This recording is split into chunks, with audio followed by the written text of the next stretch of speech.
Hi, and welcome to the webinar focusing specifically on the retail road to recovery when omnichannel and supply chain converge. We've got some excellent speakers and different experts speaking on those topics again today. They're going to focus on everything from economic overview, consumer behavior, all the way through to what does omnichannel actually mean? What are some of the consumer trends and how is this impacting the entire life cycle of retail? My name is Andrea Culligan. I'm a partner at Deloitte where I lead ventures and innovation. I have a specialty passion around the private market and in particular retail around how we support Australia's growth post-COVID. I'd also like to acknowledge the traditional owners of the land and the custodians of the land on which we gather today in the various estates. And I'd like to pay my respects to the elders past and present, and I extend that respect to Aboriginal and Torres Strait Islander people here today. So I'd also like to thank the French-Australian Chamber of Commerce, Schneider Electric, the French Embassy, Austrade, and numerous sponsors of the conference. Thank you so much for having us today. Again, my name is Andrea Culligan. I'll be the moderator of the panel today, but we also have joining us Rick Gove from Google. We have Mike Larcher, who is the CEO and founder of Acid Green. We've got Sol Resnick, who's the CEO of DHL Supply Chain ANZ, and of course, Flora Choi from Schneider Electric. Now, they're going to be covering topics across the entire spectrum of what this means around omnichannel. How does this actually plug into play and how is this relevant? What especially are some of the trends that they're seeing? Before we kick off, I thought it might be interesting to share some of the interesting data points that are coming through on the economic overview, and especially some of the recent results that are coming through from the Deloitte Access Economics team. And I thought I'd share some of the most pertinent ones related to the economy and especially where it's moving at the moment. Now, of course, our budget was released very recently and there were some interesting trends that were occurring. And I thought I'd just share some of those with you. I really also wanted to focus on what the future looks like. I know that COVID has been so much about reflection and, what are we going to do about it? But now it's about what does the forward thinking and future look like? Now, the GDP growth is looking at about 3%. We've obviously got a variance across each of those states. You can see that the different industry performance according to sector will vary. Now, there's some interesting reasons as to why, as an example, construction is still at a lower base point.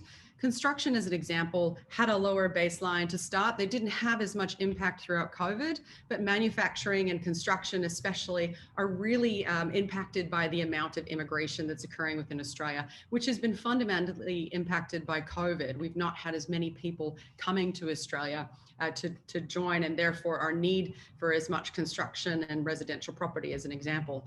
But if you're like me, the queue for Bunnings on a Saturday is pretty intense. So the growth for home development and home build is definitely on the rise, which is great news for those in those particular retail sectors. Household spending is up, and I loved some of the statistics that came through when COVID first kicked off. As an example, I remember seeing an e-commerce split, which was, we had a 652% increase in bread makers. Now, if that gives you any context to the complexities of how COVID responded, we also had a 357% increase in gym equipment. So, these variances of bread makers and gym equipment and how much that impacted our economy.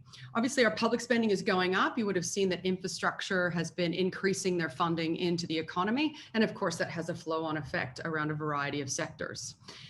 Inflation rates and interest rates will remain low. And I was really interested to hear some of the insights from our Access Economics team the other day in stating that the borrowings, whilst we are in high debt of the country, the borrowings and the interest rate of the borrowings are less than we would normally pay. So it's now for Australia, especially around government, they're saying it's a great time for the government to be able to borrow that money in order to inject the surplus back into the economy. Some more specific details is that, of course, we've had some pretty big challenges around the economy and retail, but the forecast is for 2021 to really look at a V recovery. Now, we've got March looking at some of those safe harbor provisions being changed out of market, but you can see here the impacts around where the GFC was and how that's impacted throughout the years and the incredible impact that COVID had. There will be some businesses that, of course, do not recover, but the forecast is for a very strong recovery across the country. Now, the stimulus supports a number of household environments, but this also talks to the different spending. And a lot of households didn't necessarily save if they didn't have to. And I also found an interesting statistic that was through, which was we had there was an 8.6% increase in flat screens during COVID. So some of these luxury purchases are still gaining market trend. And Rick will share some of the interesting search data and different consumer spends that are coming through, especially with the Google Insights on retail. Now, retail spending is really expected to hold up quite well. And of course, Victoria is starting to come out of lockdown. So we'll start to see an even greater shift around the States. And as I mentioned, really looking at a strong forecasted 21-22. But of course, it's a mixed bag. We've got a variety of different sectors that will flourish and others that may have a different challenges. So depending on the different sectors that you're sitting in, there may be a greater boom than others to expect. Of course, this then comes down to with the different states that have been open for longer. Queensland and Northern Territory have, of course, been open for longer, so haven't had as much of an impact there, whereas Victoria will have a much greater percentage of increase because of the stage 4 lockdowns they've incurred for quite some time. But this is one of the things I really am fascinated by, which is the acceleration of Australians going online. I'm originally from Canada, just to be very clear, but I've been here for 23 years, and I'm always fascinated to see what are the change management or roadblock challenges to how we really thrive in an e-commerce environment. And it was most recently stated by Andy Penn, talking to the fact that now we know that it wasn't technology stopping us from really moving to a digital environment. It was really the change management component. And I believe some of the statistics were, from 46% to 86% of Australians using technology and e-commerce to purchase through COVID, and where those medians will sit will be at a very high range. So businesses considering should they move to an e-commerce platform and how they digitize their business, these are great insights to take on board. So much of that higher level of online spending, as I said, it will start to stick. Instead of it being these big peaks and troughs, it will start to become an expectation or a hygiene factor, if you will, on how retail should be operating within the new world post-COVID. But what does it really mean around the Australian market? Well, there's some interesting trends and some interesting, I suppose, scenarios that are coming to play. So consumers still want every channel, and despite we have online growth happening at a rapid pace, we still have bricks and mortar being responsible for a lot of that distribution and a lot of those purchases. We have a considerable growth of online retail, now with 8 out of 10 Australians purchasing online. And of course, data analytics are really, really high as part of those trends. And even data as a service for retail is one of the key trends we're also seeing. There's a number of interesting stats I'll leave on the screen for a second before we move through to who are the key players. Of course, food and beverage remained quite high throughout COVID, when everybody was purchasing online, but now we're starting to see our regular high street becoming part and parcel as well, and where those growth areas are and where they're starting to decrease. Of course, everybody using Zoom is now starting to purchase tops only, as an example, versus full suits. So there's some interesting trends that I can't wait for Rick to share as well. But this is the most interesting thing for me, especially when I'm leading innovation and ventures for our strategy and consulting team and looking at growth. What are some of the opportunities? And marketplace ecosystems, omnichannels, these environments are really big disruptors for all industries to consider and how they all interconnect. What we used to find would be core disruptors are now becoming the adjacencies are becoming disruptors to market as well. And it's mostly because this reduction barrier to entry.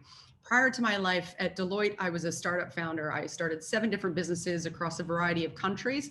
And I remember when I used to have a landline and a receptionist, and I used to have a printer and an actual office, and all of those barriers are now removed. And, it may seem like a long time ago, but it was really only 20 years ago. And the evolution of how we are starting and launching ideas is so rapid at this point in time that businesses considering digitization and how they grow their businesses are no longer just about how they used to grow or who used to be their competitors. It's who is around the fringe and what are the other areas that they consider for either partnership omni-channel, opportunities for growth, or really understanding the disruptors.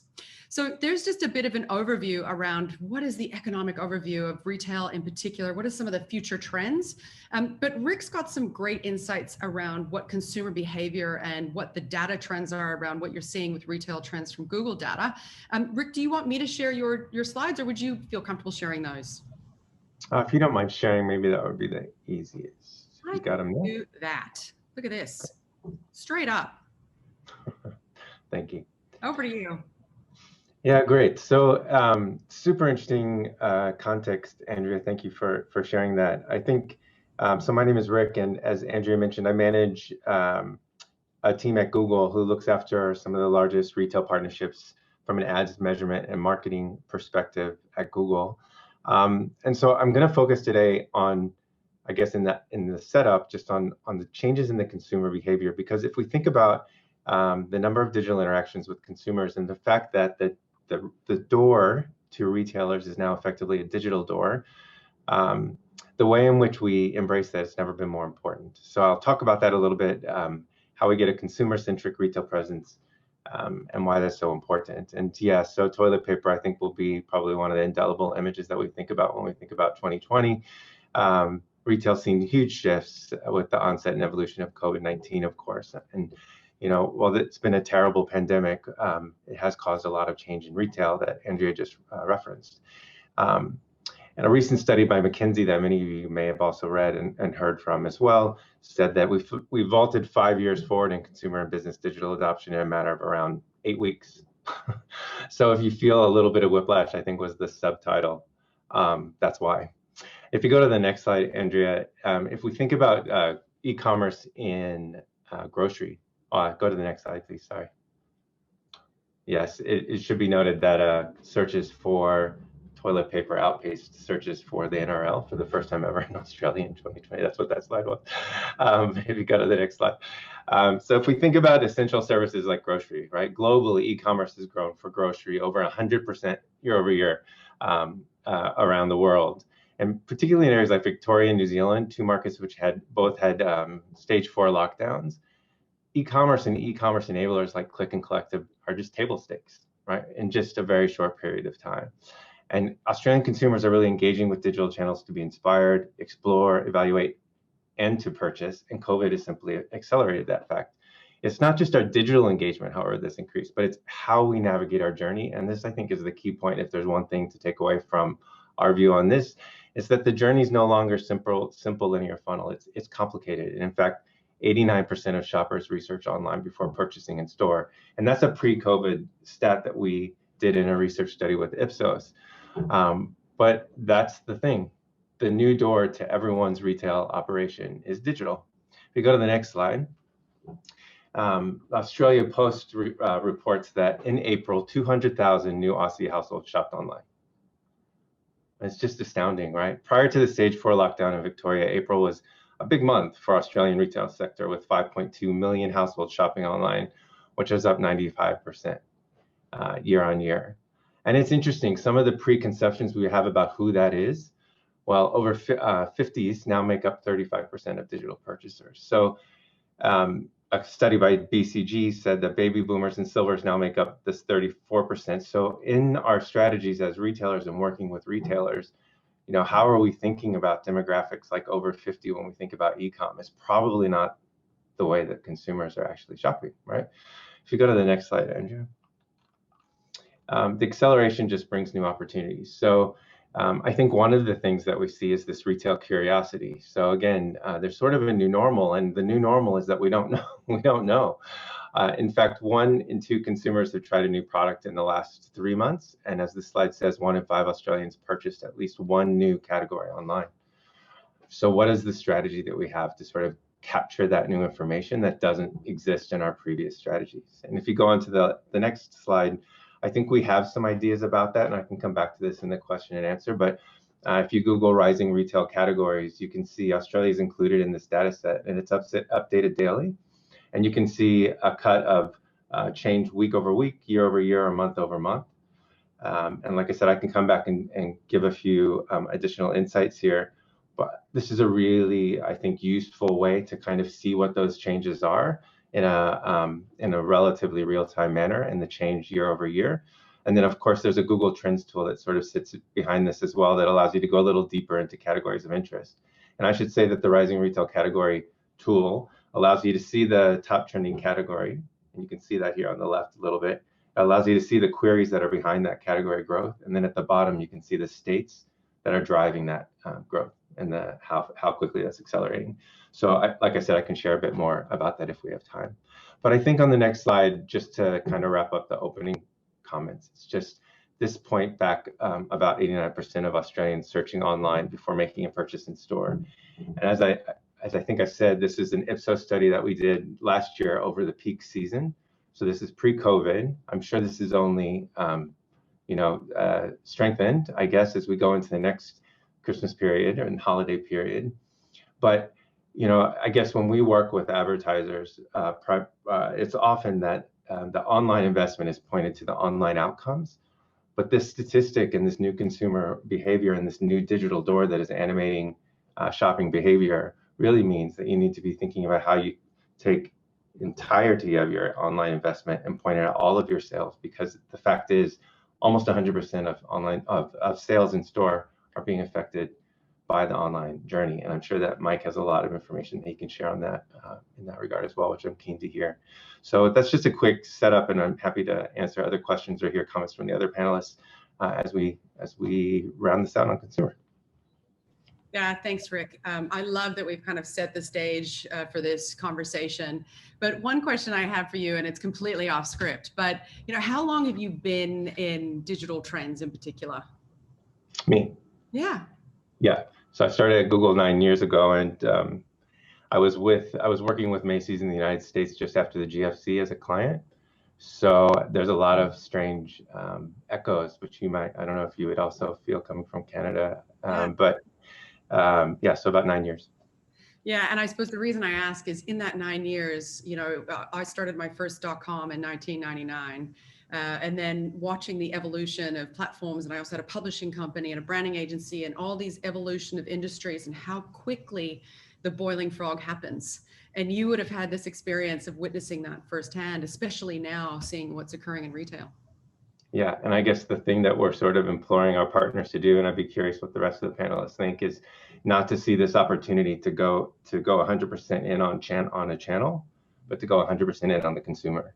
And I think the clients the partners and the retailers that do that really well are going to do really well. And the ones that just see this as a channel lesson, because that's where the growth is, are going to find themselves in 5 years kind of looking back and seeing that they made a mistake. Yeah, I 100% agree. And then there's a challenge around how do you manage the appetite for risk when you're looking at partnerships and omnichannels that I think is a question that we might uncover today. So thank you so much, Rick. I'd now like to formally introduce the rest of our panel. I'll start with you, Sol. Sol, would you mind giving a brief introduction of yourself, and then we'll go into the formal questions. Sure. Thanks, Andrea. Nice to be with you today. Sol Resnick. I'm the CEO of DHL Supply Chain, Australia, New Zealand. Been in the business nearly 16 years. I started when I was 13, and that joke falls flat most times, but all right, thank you. Yeah. No, I think so. Supply chain is probably one of the hottest topics. In olden times, you think, oh, supply chain, not very exciting, but it's an incredibly exciting conversation to have right now. And so you must feel like the economists that are finally getting their day in the sun as well. Exactly. I feel like the nerds have been let loose, and now everybody wants to talk to us because everyone recognizes how important supply chain is, especially when we look at those first couple of slides that Rick put up about toilet paper. There was plenty of toilet paper, but they couldn't get their hands on it. So yeah, supply chain does play a critical part, and we clearly play an essential part in that process. So yeah, and I'll talk a little bit later, I suppose, about the some of the trends we're seeing amongst our customer base, as well as what we're seeing from an industry perspective, from a logistics and supply chain perspective altogether. Yeah, that's awesome. And we can see how this all interconnects. So I love that you're on the call today. Thank you so much. Mike, I might get you to introduce yourself next, if that's okay, please. Yeah, thank you. So my name is Mike Larcher, and I'm the CEO and founder of a digital agency called Acid Green, which I started 20 years ago, coming on 21 years. So I've been in the industry for a while, specializing in retail, and we design and build and market websites retailers and wholesalers.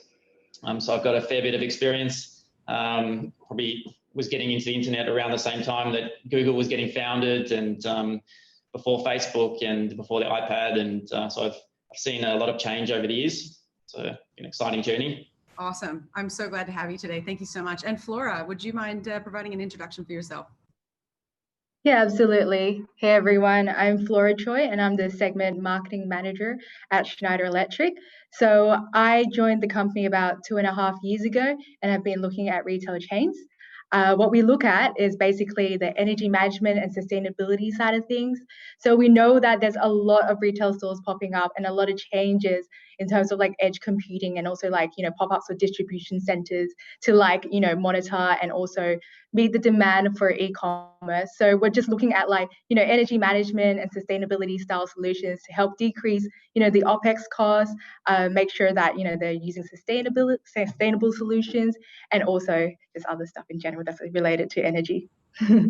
Thanks so much, Flora. I really appreciate you joining us today as well. And what I love about today is that it talks about the full life cycle. So how do we acquire the insight to determine what is going to be the best approach for our clients, through to how do we actually engage our customers and make sure that we're delivering the right products, to how do we deliver those actual products physically, and then how do all those systems integrate to make sure that they're effective. Hey, Rick, I loved some of the content that you shared with us. I just have a couple more questions before I move on to the rest of the panelists, if that's okay. What do you think? I mean, we can see that there's a considerable shift over to e-com, but how have they? Has there been any change in habits? You've shared the fact that they're searching online before they purchase. Are you finding that they're purchasing online more? Are you finding that they're still using it as showrooms? Like, what are some of the behaviors that are perhaps now shifting?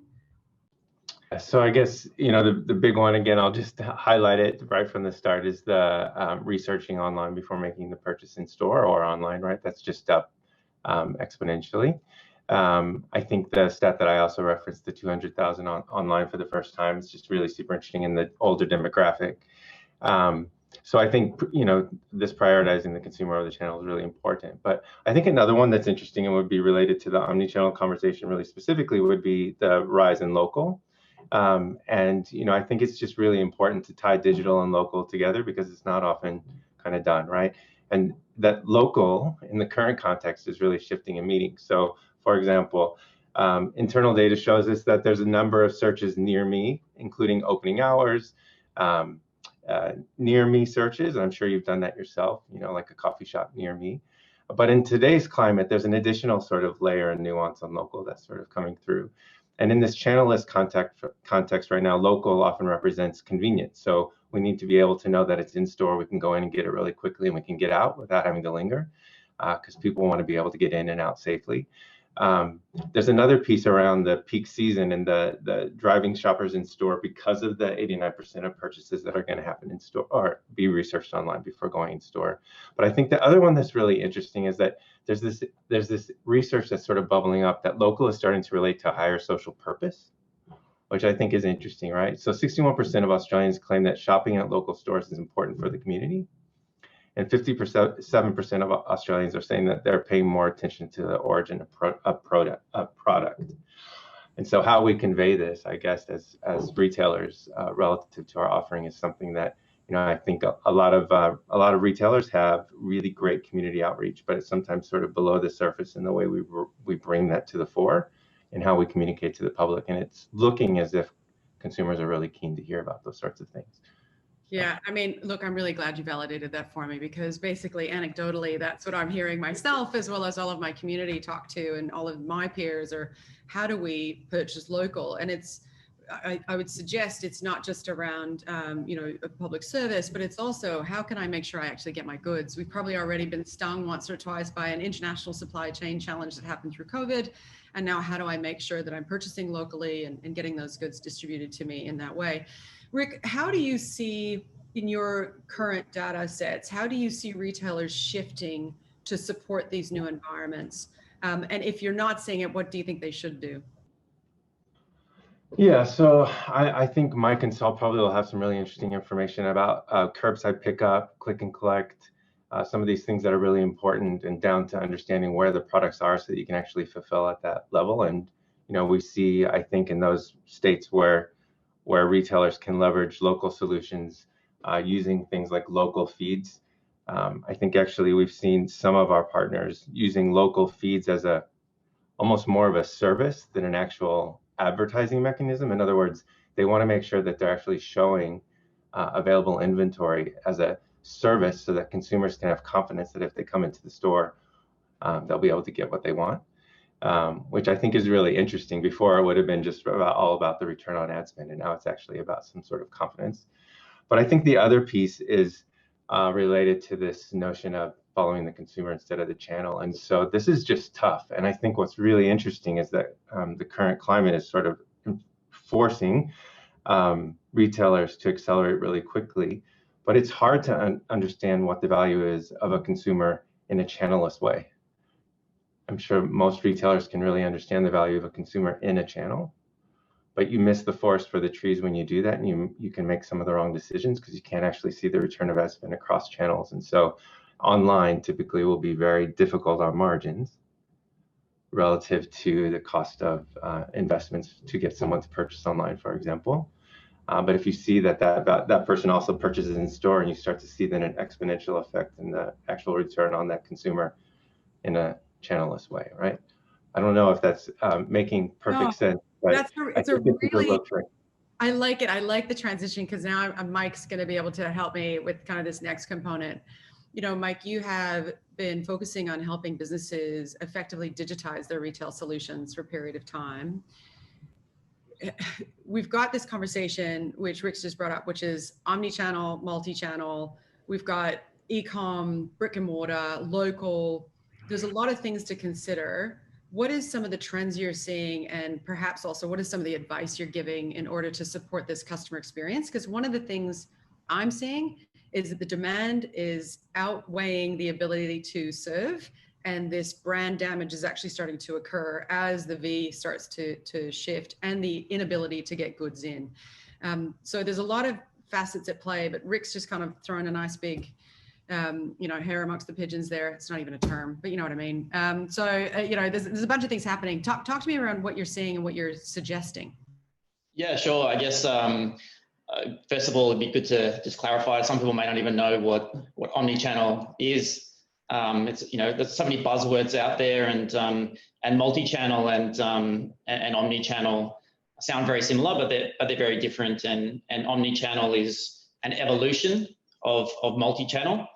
So multi-channel essentially just means more than one channel. So most retailers historically would have just had their the bricks and mortar store, and then 10 years ago, 20 years ago, retailers started getting an online presence, even if it was just the catalog, and that was their second channel. So that was their multi-channel. What omni-channel means is connecting an experience with all your channels, and it normally also encompasses marketplaces and social. So the message that I have in store should be the same on my website, on my social, and on my marketplaces. So that's what omnichannel is essentially. It's that kind of seamless experience for the user and the shopper. And the issue with multi-channel is typically you would say you've got a marketing team for in-store and you've got a marketing team for online. They didn't talk to each other. Neither of them knew what was happening. The prices were different. The promotions were different. But yeah, these days, it's essential that there is a seamless and integrated experience. In terms of your question as well about what I'm seeing in the market, we have a lot of experience obviously in the space, kind of one of the pioneers in omnichannel. We've got 50 plus retail clients. Majority of them are omnichannel retailers, so they have stores as well as online, as well as social and marketplace connections. And our role is to design and build and market those sites. But most importantly, when it comes to omnichannel, is integrate those systems so that they all talk to each other. So that if someone wants to order something online, they can pick it up in store. So Mike, I'm going to stop you there because you've just made that sound so easy. Yeah, we just have the same message across everything. And we all know how challenging that is. So what are some of the steps? And we've got all different sizes of retailers on this webinar. And it is the same challenge no matter the size of the organization, right? How do they maintain a consistency? Because Rick would be saying this from a data-led point of view. If they're searching for particular terms, that consistency is critical to gaining that brand positioning. So what are some of the things you can suggest or provide solutions on for them to consider what they need to think through in order to have this management of these multi-channels and the omni-channel approach to be consistent? Yeah, sure. I think probably the most critical element would be a good commerce platform. So we're looking at something like a Magento or a Shopify or a BigCommerce, the kind of, and Salesforce, I guess, are the big four players. We specialize in Magento and Shopify for various reasons, and we find they're the best two platforms. And the good thing about these systems is they have, without trying to get too technical, something called an API, which basically allows systems to talk to each other. So we can send data to one system, and that system can send its data to us. And by that, you can have someone purchasing online, and the people in store know that that product needs to be shipped and taken out of the warehouse, and they can no longer sell it somewhere else, which is critical when you've integrating these systems, including eBay and Amazon and Instagram shopping and Facebook shopping and B2B and B2C and D2C, and there's so many different levels that people are shopping at and selling these days. Good question. I realize I'm going to interject, but I'm probably super excited about this particular area. We have some trends occurring where we've got e-commerce businesses testing out brick and mortar and vice versa, which is probably the first time that these type of convergences have occurred. How do, what are you seeing around this? Why do you think this is happening? Why do you see some of these e-commerce businesses going, oh yeah, maybe we'll have a pop-up in a shopping center? Or fascinating, the other day I saw a very viable vitamin kind of influencer driven only business advertising in shopping centers the other day. And I was like, that's just taking the mickey. I loved it. But, talk to me about, what are you seeing and why are those things either important or are they just kind of testing waters? Do you see them as a value add? What are your thoughts? Yeah, good question. I guess the essence of omnichannel is being everywhere. So wherever there could be a consumer, you want to be there. You want to be on their mobile phone. You want to be on their desktop. You want to be at the store when they're there. And if you don't have a physical presence, then you want it to be a pop-up store.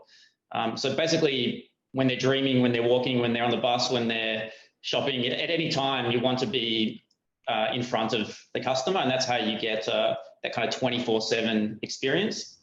And I think, typically it's been the bricks and mortars that have been going online, and we've seen that happening for, especially in the last 10 years, but digital transformations escalated in the last couple especially, but it's nothing new. I mean, in terms of it's been 10, 20 years now since people have been moving online.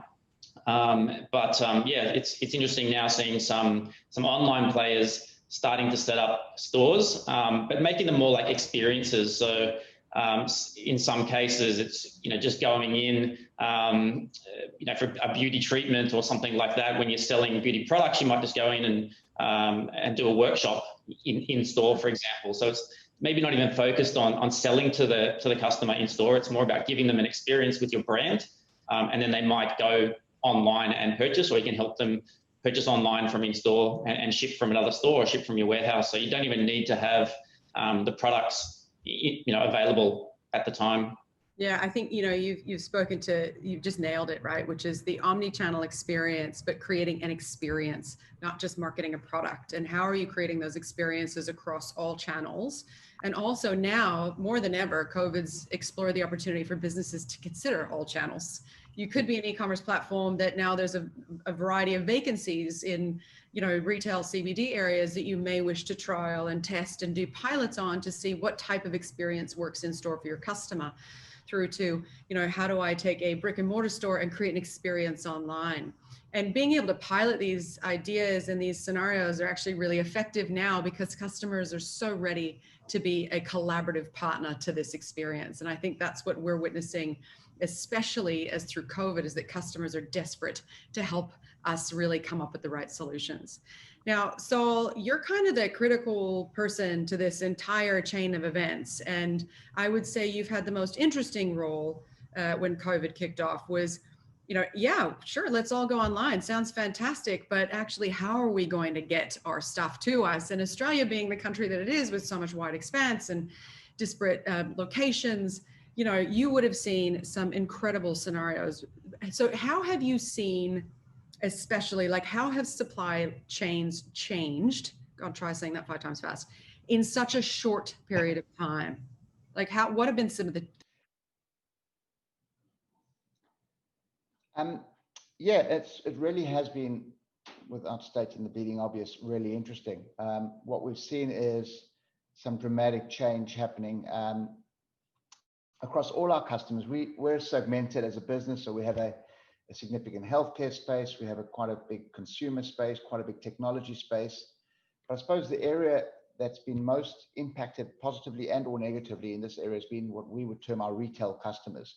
So typically they would be customers who have a retail footprint presence, and we do all their imported products get picked, packed, and distributed through typical third-party logistics operations by us countrywide. And some interesting stats that we've seen in our own analysis, which is very consistent with what you've shown earlier in your data. I did an analysis, or my team did an analysis of 7 retail customers across fashion, retail, furniture,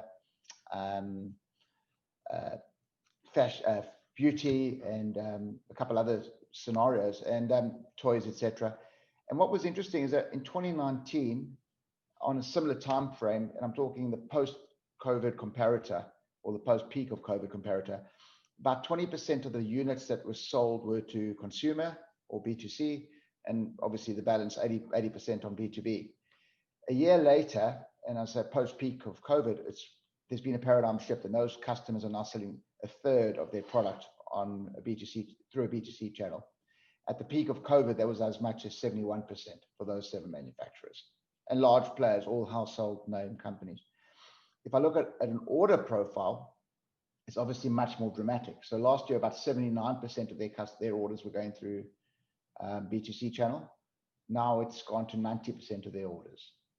Now, the delta is clearly driven by the fact that an online order, by definition, has fewer units sold versus a store order, a B2B order. So we're seeing a lot more orders generating a lot fewer units moved, but nonetheless, we're also seeing a movement in the total number of units sold. And we've taken that data and extrapolated that forward at modest, medium, and I still think relatively medium growth rates, say 5, 10, and 15% growth on current sales volumes. And by that logic, we will see that about 63% of orders, 60-odd% of orders on a 15% growth would be online by the year 2025, if you compound that growth in terms of unit volumes. So for a company that would have been in 2019 selling 20%, it's a 3-fold increase for them. So that is dramatic. From a supply chain perspective, the impact is also quite dramatic because the cost to supply the same amount of units, let's say it's 100 units from a customer to 100 different customers in an online environment versus potentially 1 or 2 customers in a B2B environment, is dramatically more when you go in B2C. There's more activity in the warehouse, there's more deliveries, there's more paperwork, there's more administration. And also what we've seen from the statistics that we've been involved in, around about 6% of all online orders are returned. So there's a big return cost as well. That compounds it from a supply chain point of view. And it does add complexity.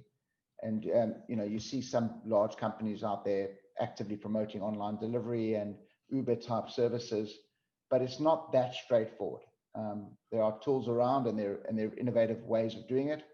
But speaking as probably the biggest logistics company in the world, we recognize that it does come with complexity and significant changes of manner of dealing with end customers as well as the principles involved. I think you've highlighted probably the biggest challenge that Australia's faced in the last 7 months, right? And it's not just you, it's pretty much every supply chain provider that we've witnessed across the country that has experienced those similar challenges. For a retailer, as they're heading down the barrel of Christmas and we're looking at this V spike return and we're hearing that the economy is starting to recover, there's a lot of nervousness, as you can imagine, from retailers of thinking, how are they going to manage? How are they going to really support that thinking around supply chain? What are some of the considerations or suggestions, or what things will be different that retailers should be considering as we move into Christmas in a very different time of retail? Yeah, well, it's interesting. 2019 actually, before anyone knew what COVID was already a dramatic change from 2018. The advent, or not the advent, but the increased purchasing of the online click frenzies in November had a massive impact on retail sales in December. So retail was already quieter for a number of our customers that we saw than a typical December would have been on relative basis. But November time was significantly bigger. So a lot of the sales have already pushed forward to November already, and I suspect something similar will happen now. These November online sales do drive a lot of volume, but they come at the expense of perhaps Christmas to an extent. The other practical implication in the country right now is that there's been widespread communication or news about port delays due to strike action. So that's something practical that people need to be aware of, because suppliers are getting up to 21 days of delays of product coming into their warehouses or into our warehouses. Oh, like that is going to have an impact. So, this is such a fascinating environment when you've got a recession occurring in a country, and at the same time you can't bring in luxury goods. So there's this steep demand for luxury goods and high-end items, which, because they're inaccessible, is driving the demand of secondhand cars and all. It's such a fascinating kind of space at the moment that is so bizarre, when you would never think, oh, well, one of the biggest supply chain problems is you can't get your luxury car in during a recession. Like, it's just, to me, it's such a fascinating environment that you must be experiencing some of the most bizarre conversations. There are some bizarre. I mean, the luxury cars is an extreme example, but I think general product coming to the country at the moment is impacted across the board. So there's no discernible difference between luxury and normal commodities that people consume. The challenge that the market has is that, there are things that we just wouldn't have anticipated. Just yesterday on the radio, listening to a bicycle retailer talking about how the fact that you won't be able to buy a bicycle in Christmas time for your kids unless you get it now, and they're already running out of stock. So bicycle sales, I don't know if you've tried to buy one for your family or whomever, it's almost impossible at the moment. So there are those kind of products, or dogs. You can't buy dogs. I know they're somewhat unrelated, puppies. But nonetheless, I think we've been thrown with different challenges, working with different shifts, Victoria closing down its borders up until recently, and impacting warehouses and operating at 2/3 capacity. That's caused an impact. Operating double shifts has caused an impact. Additional cost to running fleets and running drivers and running warehouses and having to cleanse and deep clean between shifts.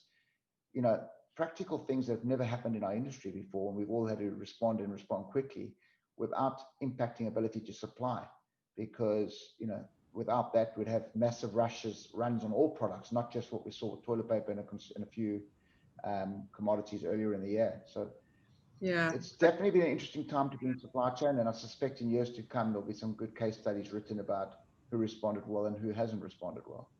Yeah, and it also talks to, the exact point that Rick brought up, which is a lot of people are trying to buy local, and we actually don't supply a lot of our own products locally. So how do we manage that conversation? And does that create a boom, or does that create a challenge? And no one can really know or forecast. To your point, Sol, I did, recently tried to buy a new motorbike. It was an Italian motorbike. And they said, look, it's going to be 6 months minimum before you even have an opportunity to test drive one, let alone purchase it. And I thought, oh my gosh, I would have never thought of that as a challenge. And, it's clearly not a huge life-changing issue, but it's things that we would never have considered before. Hey, Mike, I might come to you for a second, because, Sol's just talked about some key challenges around costs to distribute, right? So, and the reason why I'm leaving Flora to last is because Flora is actually the linchpin to all of these particular scenarios. But Mike, we're talking about the fact that retailers may not be able to actually supply product, but if they are supplying product, it might be quite costly. And then Rick's telling us we have to go online. How do retailers consider the customer acquisition costs, the cost to deliver, the brand damage and mitigation that may or may not come with it, and maybe the brand value creation? How do they start to identify that scenario planning to determine what their online component and presence should be so that their entire channels are speaking the same language and not damaging each other? Yeah, good question. There are some great tools out there these days. A lot of things that we would have had to have programmed 15 years ago are now just apps and extensions that you can put into websites. For example, they'll determine the weight of the product, the volume of the product, the warehouse it's coming from, and the destination it's going to, and pick the best courier for that particular job. And that same technology can be used in-store and online. So that's just one example of using technology to... Saul doesn't want to hear about that. Saul's not interested in having that as part of this conversation today. Come on, Mike. Well, that's one of the ones we integrate with. So, but, yeah, I think, and just looking at ways to, ship from store, for example, so that you don't need a separate warehouse. You've got these shops, you're paying for the rent. Maybe you don't need a separate warehouse. You can use your stores as your warehouse and ship from store, and don't let sales get away. If someone comes in and you don't have something in stock, instead of saying, come back 2 weeks later, I'll see if the store can ship it to me, ship from store, have an endless aisle, use an iPad, show the person, what stock is available in your other stores, and have it delivered to them before they get home, or, the next day at least. So it's just thinking smart, and when you've got a customer, don't let them go, and maximize the space that you have, utilize your stores, and utilize technology to your advantage. Yeah, and of course now we have these diverse environments like click and collect, and different ways that we can actually purchase and have our products distributed to us. I'm still there's a e-commerce platform I can get delivered within 4 hours. That's just unheard of in Australia, and I know that they face their challenges around making that happen. But trying to help retailers make the right promises, I think, is what you're getting to, right? Which is not over promising and under delivering, but still providing an experience across all the channels. Yeah, I think they give options. So during the checkout process, allow them, if they want it the same day or in a few hours, they'll pay more for it. So just give options to people, which how quickly do they want it, which courier will use for that service, and how much. If they want it for free, they won't get it in a few hours. And don't be shy about that. And I think you've just nailed on a good point. And Rick, I might just pop to you for a second, which is around value, because when we think about receiving it now versus receiving it later and our impulsive purchases.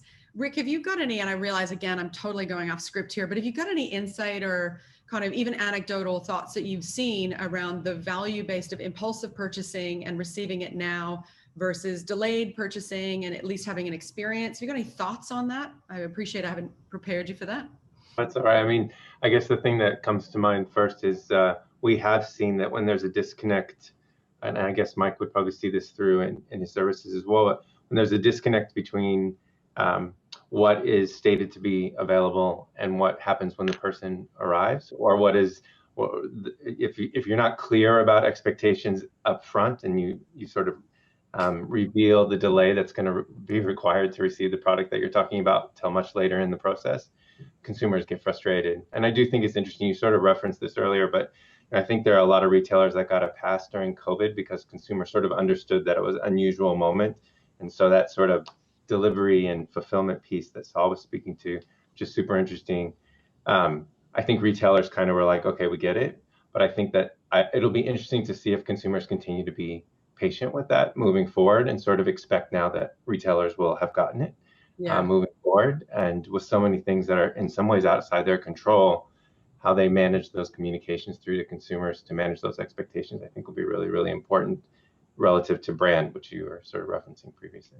Yeah, I love it. And as a reminder, we have 15 minutes of Q&A after this webinar, so definitely stay by and we'll respond to your questions. Flora, you are actually the person of the hour because From my past experiences of working with a number of different sectors, Schneider technology is all about helping all the different kind of integration of business systems. And so you must be having a really shining moment of how all these different partnerships are working together and all these ecosystems are having conversations. What are you seeing as some of the big opportunities that are coming out, especially around this integration of all these channels and systems? Yeah, absolutely. We're actually seeing like two types of opportunities pop up. So like number one would definitely be the distribution centers and the operation centers. We see the growth in e-commerce, and there's definitely a growth in these distribution centers to match up. So like in order for these to work out and to, meet that consumer demand, there's been a lot of automation in place. And that's where we play for Schneider Electric. So we need micro data centers and everything to get all that data and to make sure it's secure and to make sure that everything runs smoothly. So at the end of the day, the consumers get their parcels. The other thing that we actually see come into play is that a lot of retail stores are going through refurbishment to create those experiential retail spaces. So that's been super exciting for us because like we've been working with McDonald's lately, and they put in an automation server, so they can work on every single thing that's in the background. That's like their ovens, their HVAC system, their refrigerations. So it's like controlled automatedly in the background. So then all their staff and also their crew members can just focus on creating the best experience for the customers. So that's been a really cool space. That's what's been happening. And the other cool thing is that all this integrated, connected technology has really helped retailers reduce their energy consumption, because we all know how expensive it is in terms of how much electricity is going up and also that massive demand for renewables. So we know it, we see it in every single annual report that retailers have popped out. There is a massive demand, and it's kind of driven by that millennial market. And we see it in like everything we do nowadays. Like millennials are opting for brands that are more sustainable. So it is a drive for retailers to just go into that direction. So that's also a way on how we can support as Schneider, because we also have like a consultancy platform that allows you to get online, offsite and onsite renewables. So we kind of pinpoint and match exactly how we can help our retailers meet that sustainability goal. So I guess I did ramble a lot, but overarching thing is that we look at everything energy from like IT side of things, making sure that everything's automated, running smoothly, secure, to like the energy management side, making sure, our retailers are getting their investments ROI back, and also the sustainability. So the overarching picture on how we can meet their goals.